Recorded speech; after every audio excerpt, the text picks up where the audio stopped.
This is what drives the bell. Look at this little tiny gearhead motor.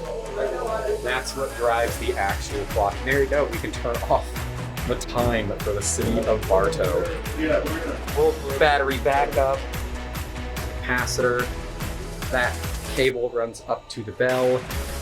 Then we have our 4 drive shafts that run out to the clock faces. It's pretty darn cool.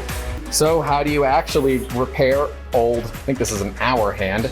Well, you first wipe it down with some steel wool, get it scuffed up. You put some mineral spirits on it, you let it dry, and then you go ahead and repaint it, and that way it can survive the Florida sun. Hope you enjoyed all that. Stay safe out there. Don't forget to call your loved ones, and as always, keep making awesome.